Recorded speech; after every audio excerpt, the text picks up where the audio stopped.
morning, Quadcopter 101 here. And what I got for you today is a review of the Hubsan H002. Now, the H002, as you can see here, is a nano quadcopter. And as you can see here, it also has a camera with an SD card slot, which means this is a recordable camera quadcopter. It doesn't have Wi-Fi FPV. There's no FPV. This is strictly a camera nano quadcopter. Now, this is being advertised with a 720p camera, 1280 by 720p HD resolution. That's incorrect. Looking at the video from this that I've recorded, the video appears to be just straight old 640 by 480 VGA at 30 frames per second. But I must admit, though, the video quality seems to be very good, at least when I was viewing it and flying it indoors. Today, we're going to be flying it outdoors. I want to see if it can withstand bright sunlight like today. A lot of these cameras are tuned for indoor flight, but if you take them outdoors, a lot of them really get washed out. And I want to see if this one is the case, or if it has automatic gain control so that it'll adjust for the brightness, outdoor brightness here. Looking at the quadcopter, it's kind of an unusual shape for a nano quadcopter, unique in its shape, but it does have an SD card slot. You can go up to, I believe, 32 gigabyte. 64 gigabyte will not work in this quadcopter. It does have lights around the back and in front, red backlights and blue front lights. When you are recording video, these backlights will blink to let you know that you are recording. It has an on-off switch which you hold for about 2 seconds here to activate the quadcopter, and it has a charging port right here. It's a charging plug that you put your charging cable to that comes with this quadcopter. Let's go over the controller. Controller is very basic, nano style quadcopter controller, but the controls are a little bit different than others. Pressing this once or twice toggles back and forth between regular flight mode and headless mode. There is no beginner, intermediate, or expert. There's just regular flight mode and headless mode. And a long press of this left stick here, the throttle stick, will activate flip control, and then you can tell it which direction to flip. Pressing this right stick will take a photo for the quadcopter, and your roll, what would normally be your roll trim buttons, which actually are roll trim buttons, if you press to the right and hold it down for 2 seconds, turns the camera on or off. So the video camera, so that activates your video. This button right here, hold it down for 2 seconds and that activates video. If you want to calibrate the gyros, if the quadcopter is drifting a lot, you can bring the stick down and to the right, and then move the stick right and back until the right stick forward or left and right repeatedly until the lights blink on the quadcopter, and that tells you that the quadcopter has been calibrated. Its gyros have been calibrated. Now, this quadcopter, when you fly outdoors, it can pick up a drift. I've tried this yesterday. If you notice it start to drift, that might not need a gyro cal. All you need to do in that case is normally just land the quadcopter for 5 seconds and let the accelerometers recalibrate themselves, and that drift should go away. Now, I don't have much wind today. I hope not to see a wind drift pickup on this, but we'll find out here shortly. I'm going to turn on the quadcopter now. Quadcopter is on, and you can tell that by the blinking lights, and they're blinking right now, waiting for the gyro calibration to start. And that's going on right now. And then you turn on the transmitter and bind the quadcopter by going up and down.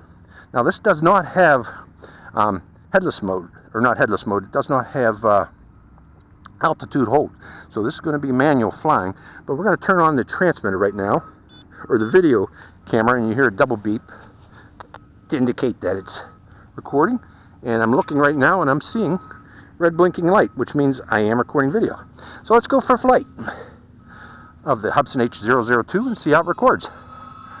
And for this flight, I'm going to try to go up and get a video of the lights. Normally like to record the lights to test its video resolution.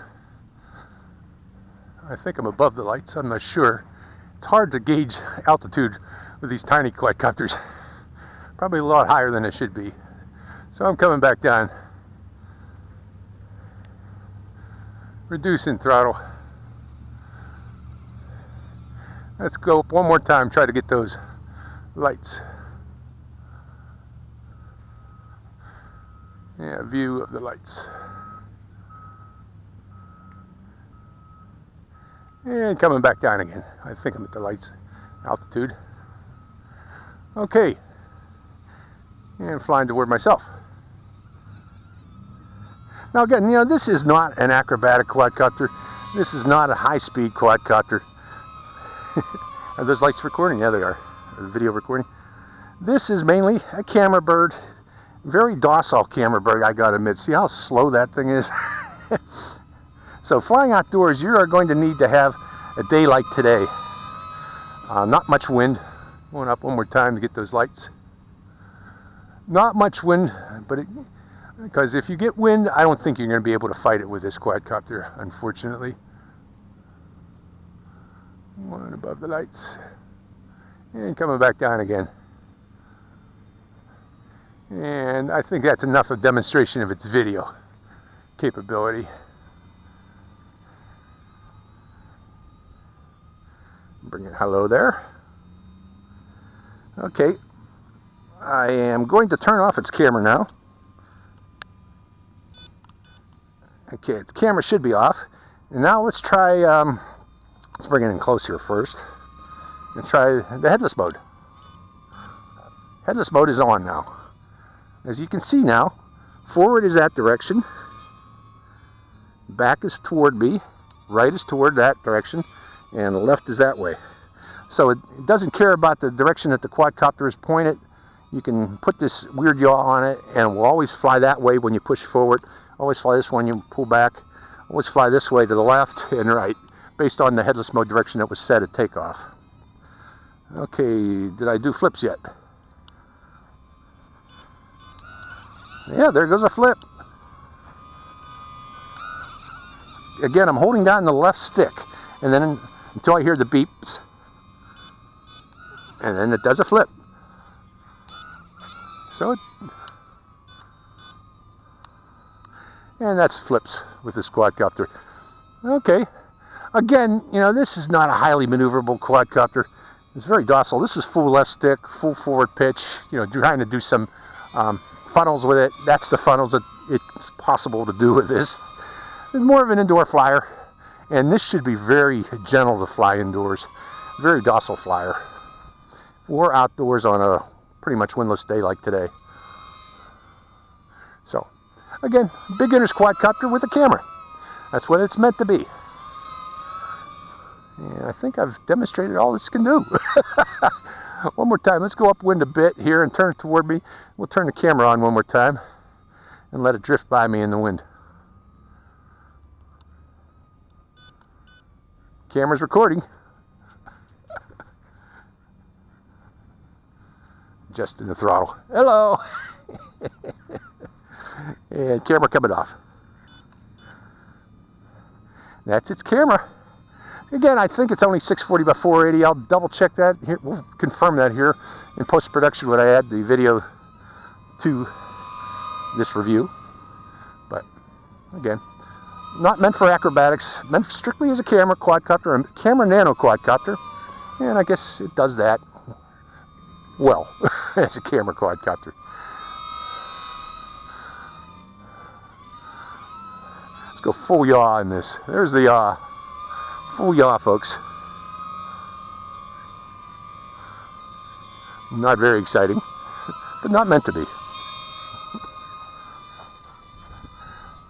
So it's actually flying pretty long today. Getting good long flight time out of this. Lights aren't even blinking yet. Surprisingly long flight time. Okay. Are those lights blinking? No, they're not. Well, let's go upwind again. Try the camera one more time. Turning toward me. Camera's recording. Letting it fly by. Bye-bye. Camera off. Pushing forward. Now I turn the camera on and off, folks. I explain that a lot, but the reason for that is you want to make sure that you get the recording. If you keep the recorder operating on most of these toy grade quadcopters and forget to turn the video off before shutting off the quadcopter or letting the quadcopter's battery die out, you will lose that video. So it's very important to remember to stop the video several times during your flight. Hey, I'm going to land it for a second here, folks. It's starting to pick up a drift. See that backward drift? I was giving a full throttle and it was still drifting backward. So it can pick up a drift based on the wind direction that you got. You let it sit for a few seconds and then it should fly normal again. And there we go. I'm surprised that this thing can fly so long. It's got a long flight time, I gotta admit here. There we go. I'm seeing the lights now. LVC's on. Let's see how long it takes before the quadcopter drops or lands, based on the LVC. See it? LVC is working right now, and that's it. You get about 30 seconds, I guess. Warning. And there's the LVC, just so that you can see it. See the blinking lights? So that's the Hubsan H002 Nano quadcopter with a camera. Interesting little quadcopter. Hope you enjoyed this flight. This is Quadcopter 101, signing out.